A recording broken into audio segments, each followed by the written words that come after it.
ขันหมากเอ้าแล้วขันหมากทำไมเดินไปอย่างนี้ล่ะก็บ้านเจ้าสาวอยู่นี่ไงมันไม่ได้มาแต่งกับมึงไอ้ขวัญมันยกขันหมากไปแต่งงานกันเลไลอะไรนะเจ้าสาวชื่ออะไรนะชื่อเลไลเลไลจะยกขันหมากเนี่ยจะไปแต่งวันนี้แล้วเนี่ย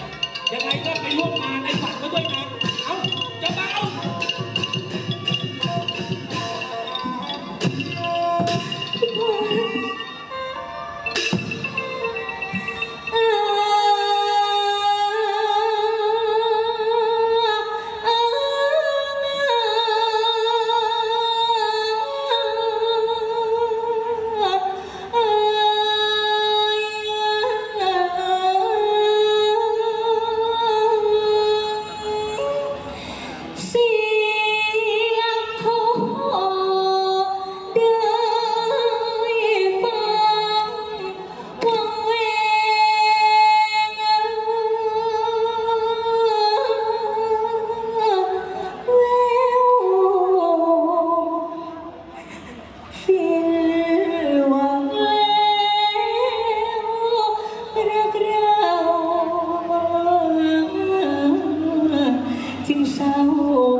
ถึง